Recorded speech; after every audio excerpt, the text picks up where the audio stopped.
কোমর দরদিয়া সিরিয়ালে আজকের পর্বে আপনারা দেখতে পাবেন বানি তানিয়াকে খুব সুন্দর করে সাজিয়ে গুজিয়ে নিয়ে এসেছে আর নিজেও সেজেছে। আর এসে তখন তানিয়া বলে, পিমনি আমাকে সুন্দর লাগছে সাজাগুজা? তখন বলে, হ্যাঁ খুব সুন্দর লাগছে। তখন বানি বলে, যতক্ষণ না তুমি বলবে ততক্ষণ হবে না, কিন্তু ওই ভ্যালেন্টাইন ডে সাজ সাজানো হয়েছে কিনা। ঠিক তখনই ডেকোরেশন করার জন্য কিছু লোক আসে। আর তখন বানি বলে, আপনারা কে? তখন বলে, বাবলা পাঠিয়েছে আমাদেরকে ডেকোরেশন করতে।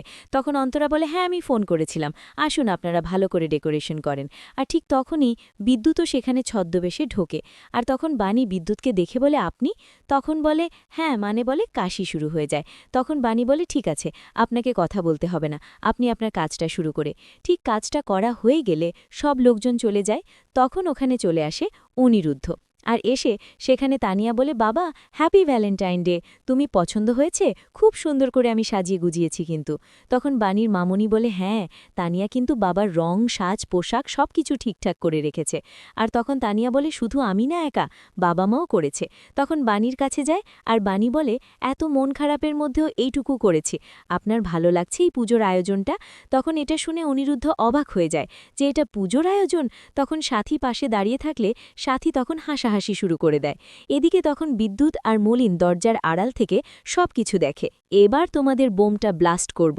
ঠিক তখনই বিদ্যুৎ যেই বেলুনটা সাজিয়েছিল সেই বেলুনের ভিতরে কিছু মৌলি আর অনিরুদ্ধর খারাপ খারাপ ছবি ছিল।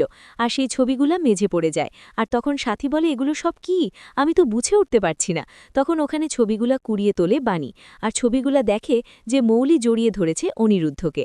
আর তখন জিজ্ঞাসা করে, আচ্ছা মিস্টার চ্যাটার্জি, এই ছবিগুলা এসব কি? এসবের মানে কি? আমি তো কিছুই বুঝে উঠতে পারছি না গো। তখন অনিরুদ্ধ বলে, আমি তো কিছু বুঝে উঠতে পারছি না। এদিকে বিদ্যুৎ বলে, এটা তো ফার্স্ট বোম ব্লাস্ট হলো, এবার তো নেক্সট বোম ব্লাস্ট হবে। ঠিক তখনই সেখানে মিডিয়ার লোকেরা হাজির হয়ে যায়। আর আসার পরে অমনি বলে, আচ্ছা একটা কথা বলেন তো মিস্টার চ্যাটার্জি, আপনার কি তাহলে এই বাণী দেবীকে বিয়ে করাটা সবকিছু লোক দেখানো, সমাজসেবা, আর যেটা আপনি করছিলেন এর আগে মৌলিকে ভালোবাসতেন সেটা কি আপনি এখনও ভালোবাসেন? তাহলে এইসব কি? তখন অনিরুদ্ধ বলে, এসব মিথ্যে কথা, আমি বিয়ে করেছি যাকে তাকে, আমি তার সঙ্গে খুশি থাকতে চাই। তখন বলেন, তাহলে মৌলির সঙ্গে যে আপনি ভ্যালেন্টাইন পালন করেছেন এইসব ছবিগুলা, এগুলোর মানে কি? তখন বলে, আমি এসব কিছু জানি না, যদি কাউকে হেল্প করতে গিয়ে এসব ছবি তোলে কেউ, তাহলে আমার কি করার আছে? তখন বলে, আর তাই যদি হয় তাহলে জামা ছেঁড়ানোর ব্যাপারটা, ওর তো জামাটাও ছেঁড়া ছিল।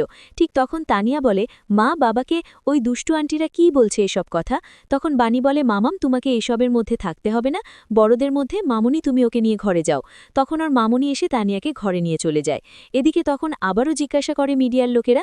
তখন বলে, আমার পরিবার হচ্ছে এরাই আমার পরিবার, তার বাহিরে আমি কাউকে কখনো চিনি না। তখন বলে, তাই যদি হয়, না চেনেন, তাহলে এসব ছবিগুলো কোথায় থেকে আসলো? এই ছবিগুলো তো আপনারও আছে। তখন বলে, এগুলো সব সাজানো ছবি তো হতে পারে, এগুলো কি করে আপনি বিশ্বাস করলেন? আর তাছাড়া আপনি যদি আমাকে বিশ্বাসই না করেন তাহলে এক কাজ করুন, এখানে মিস রয় তো আছে নাকি, মিস রয়কে জিজ্ঞাসা করুন। তখন মৌলিকে বলে, আচ্ছা মৌলি তুমি বলো, এই ছবিগুলা কোথায় থেকে আসলো? তখন মৌলি বলে, আমি তো। অনিরুদ্ধ বলে, হ্যাঁ ঠিকই কথা বলেছ তুমি, তুমি আবার কোথায় থেকে বলবে? এগুলো তো সবকিছু সাজিয়ে গুছিয়ে তো তুমি নিয়েছো, এখানে তুমি তো প্রেজেন্ট করে, তাই না? আমি তো তোমার ফেলা পাদে আমি পানিয়ে ফেলেছি। প্রথমে আমাকে ভুয়ো খবর দিয়ে আমাকে ডেকে নিয়ে গেলে একটা উল্টোপাল্টা লোকাশনে, আর সেখানে যাওয়ার পর তুমি আমাকে কফিতে চা খেতে নিয়ে যাওয়ার জন্য অনুরোধ করছিলে, সেটাও যখন মিস হয়ে গেল তখন কিছু গুন্ডা সাজিয়ে রেখেছিলে যাতে গুন্ডাগুলা তোমাকে অ্যাটাক করে, আর আমি সে সরলতার সুযোগ নিয়ে আমি তোমাকে বাঁচাতে চাই, আর সে তখনই ছবিগুলা তুমি তুলতে পারো। এরকম কিছু তো তুমি করেছো, তাই না মৌলি? এখন তুমি যে যতই বলো না কেন। তখন সাথী বলে, কি বলছিস অনিরুদ্ধ তুই? তখন বলে, হ্যাঁ বাবা ঠিকই বলছি। তখন সাথী বলে, আমার ছেলে কখনো এরকম কোনো কাজ করতে পারে না, আমি কখনো বিশ্বাস করিও না। তখন অনিরুদ্ধরা যেখানে থাকে সেখানে পাড়ার প্রতিবেশীরা আসে আর বলে, মিস্টার চ্যাটার্জি, আপনি এসব কি করেছেন? আপনি নোংরামি করার জন্য আপনি এখানে এসছেন? এটা কিন্তু ভদ্র পরিবার, ভদ্র পাড়া, আপনি এখানে কিছু করতে পারেন না গো। তখন বলে, আমি কিছু করিনি, যদি কেউ সাজিয়ে গুছিয়ে আমার ইনোসেন্ট প্লে খেলা করে কাউকে বাঁচাতে যাওয়ার যদি সরলতা নিয়ে আমাকে ফাঁসিয়ে নেয় তাহলে আমার কি করার আছে, আপনারা বলুন। তখন বলে, তাই নাকি? আপনি যে কথাগুলো আমাদেরকে বলছেন, আপনার স্ত্রী কি আপনাকে এটা বিশ্বাস করছে? তখন প্রতিবেশীরা জিজ্ঞেস করে, আচ্ছা বোন, একটা কথা বলো তো, তুমি কি তোমার স্বামীর কথাগুলো বিশ্বাস করছো, প্রত্যেকটা কথা? এসব বলে তখন সেখানে বাণী চুপচাপ দাঁড়িয়ে থাকে। আর তারপর বলে, কই, আপনার স্ত্রী তো কিছুই বলছেন না গো। তখন অনিরুদ্ধ বাণীর দিকে অবাক হয়ে তাকায়। তখন বাণী বলে, হ্যাঁ, আমি বিশ্বাস করছি। আমি আমার স্বামীর প্রত্যেকটা কথা আমি মনোযোগ দিয়ে বিশ্বাস করছি।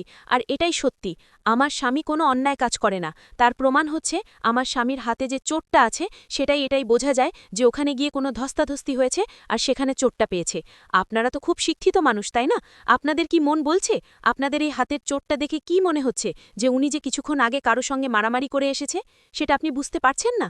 আমি মন দিয়ে বলছি, মনোযোগ দিয়ে, যে আমার স্বামী কোনো অন্যায় করেনি। কারো পাতা পা দিয়ে যদি আমার স্বামী পা দিয়ে ফেলে, তাতে তো আমার স্বামীর কোনো অপরাধ নাই। তখন অন্তরা বলে, জিও বৌদি, তুমি ফাটিয়ে দিয়েছ। তুমি এইভাবে তুমি ওই মৌলি ম্যাডামকে তুমি সবকিছু ধ্বংস করে দাও। তখন বাণী বলে, আমার স্বামী কোনো অন্যায় করেনি, আর কখনো অন্যায় করতে পারে না। যদি করেও থাকে তো এসব মহিলারাই করেছে। ওকে বাঁচাতে গিয়েছি, এটা কি আমার স্বামীর অপরাধ? এসব বলে তখন অনিরুদ্ধ বলে, এবার তো বুঝতে পারলেন আমার স্ত্রী আমাকে বিশ্বাস করে। তাহলে আপনাদের আর কিছু বলার নাই। তাহলে আপনারা এখন আসতে পারেন। আর এই যে মৌলি ম্যাডাম, আপনি এখান থেকে আসতে পারেন। এখান থেকে গেট লস্ট। তখন ওখান থেকে মৌলি আর মিডিয়ার লোকেরা সমস্ত চলে যায়।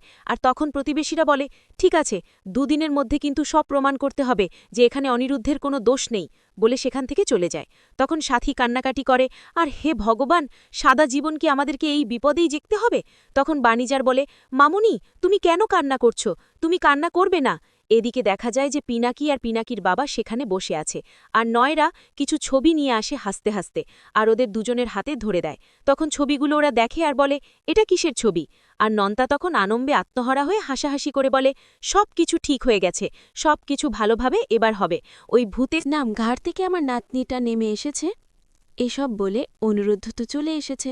ওই মেয়েটাকে সবকিছু বুঝিয়ে দিয়ে আমার নাতনির কাছে ধরা দিয়েছে। তাহলে এই ছবিগুলো কোথা থেকে আসবে? এটা তো ভ্যালেন্টাইন ডে। তখন পিনাকি বলে, ছোট মা, তুমি সব কি বলছো? যাতানা কথা। তখন মৌলি বলে, এটাই ঠিক। মিডিয়াতে সবকিছু প্রচার হয়ে গেছে যে অনিরুদ্ধ আমার সঙ্গে ভ্যালেন্টাইন ডে পালন করেছে বলে। তখন টিভি খবর চালিয়ে দেয়, আর টিভির খবরে সবকিছু দেখতে থাকে। আর তখন সেটা দেখে ওখানে চলে আসে ঈশানী, আর এসে বলে, মৌলি, তুমি এটা কি করছো? এরকম অশ্লীলতার ছবি দেখাতে তোমার দাদুর ওর বাবাকে তোমার একটু লজ্জা করছে না? তুমি নিজেকে কি ভুলে গেছো? তুমি কার সঙ্গে তুমি এখানে আছো? তা তখন বলে, মা প্লিজ, অনিরুদ্ধ যেটা করেছে তুমি কেন বিশ্বাস করছো না? তখন ঈশানী বলে, আমি বিশ্বাস করি না এই ছবিটা যে অনিরুদ্ধ এরকম কিছু করতে পারে। তা তখন পিনাকি বলে, তোমার মা যেটা জিজ্ঞাসা করছে তুমি শুধুমাত্র সেটার উত্তর দিবে। তখন বলে, হ্যাঁ, করেছে। এটা মিডিয়ার লোকেরাও কি ভুলভাল কথা বলবে? ঠিক তখনই সেখানে নকুল চলে আসে, আর এসে বলে, হ্যাঁ, ভুলভাল কথা বলতে পারে, তোমার মতোই। তখন ওখানে দাঁড়িয়ে থাকে পিনাকির বাবা, আর বলে, তুমি আবার এখানে এসেছ? তো সত্যি তোমার লজ্জা শরম কি একটুও নেই গো? আমি অবাক হয়ে যাচ্ছি। তখন বলেন, না, বলতে পারেন, কিন্তু এই যে আপনার নাতনি, হ্যাঁ, খুব আপনি ওকে স্নেহ করেন, তাই না? একটা গল্প ছিল যে একটা রাজা অন্ধ হয়ে গেছিল, কিন্তু আপনি অন্ধ হননি, আপনি স্নেহে অন্ধ হয়েছেন। আপনি এই স্নেহ দেখাতে যে আপনার নাতনিকে যে আপনি কোথায় নিয়েছেন আপনি বুঝতে পারছেন না। তখন পিনাকি বলে, আমি কিছুতেই অনিরুদ্ধরে গাড়ির সংসারটা ভাঙতে দেব না, তুমি যাই বলো না কেন, আমি থাকতে কখনো হবে না। তখন সেখানে মৌলি আসে পিনাকির কাছে আর ঈশানীর কাছে, আর বলে, বাবা মা, তোমার সামনে একটা বাইরের লোক এসে তোমার মেয়েকে জ্যাতানা বলছে, আঙুল তুলে কথা বলছে, তুমি কিছু বলছো না? তখন সেখানে মৌলির দাদু বলে, শোনো নকুল, তোমার সাহস কি করে হলো আমার সামনে আমার নাতনিকে তুমি আঙুল তুলে কথা বলো? তুমি বাড়ি থেকে বেরিয়ে যাও। তখন নকুর বলে, আপনার নাতনতনি তলে পথটা বলি, যে যেমন আম গাছে যেমন আমরা ফলে না, তেমনি রায়বাড়িতেও কিন্তু মৌলি।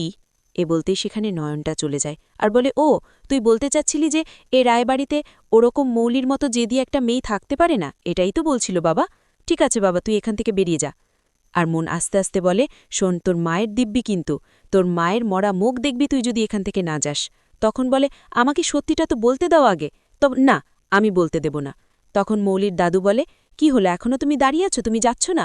তখন বলে, একদিন আমি আজ আঙুল তুললাম, আর একদিন আপনি আঙুল তুলবেন ওই নাতনির প্রতি, আমি বলে দিচ্ছি আপনাকে। বলে সেখান থেকে অনুকূলও বেরিয়ে চলে যায় আর ঈশান তখন অনুকূলের দিকে তাকিয়ে থাকে। আগাম পর্বে দেখতে হবে যে বাণী আর অনিরুদ্ধ রাস্তা দিয়ে হাঁটতে লাগলে দেখে যে সব জায়গায় তো পোস্টার লাগিয়ে রেখেছে অনিরুদ্ধ মোড়ের ছবি। তখন অনিরুদ্ধ বলে এটা হয় যে ওরাতে চাল, ওরা ওই জালটা ফেলেছিল আমাকে বিপদে ফেলার জন্য। আর তখন বাণী সব কাগজগুলাকে ছিঁড়ে ফেলে। আর তখন অটো করে যাচ্ছিল বিদ্যুৎ, আর তখন বিদ্যুৎ বাণীর মুখের ওপর এক গুচ্ছা ওই পোস্টার ফেলেন। আর তখন বাণী পড়ে যেতে গেলেই সেখানে এসে অনিরুদ্ধ ধরে নেয়। তো আজকের পর্বটা কেমন হয়েছে? যদি ভালো লাগে তাহলে কমেন্ট, শেয়ার, সাবস্ক্রাইব করবেন। কোনো জায়গাতে যদি আমি ভুল ত্রুটি বলে থাকি তাহলে আপনারাও আমাকে ক্ষমা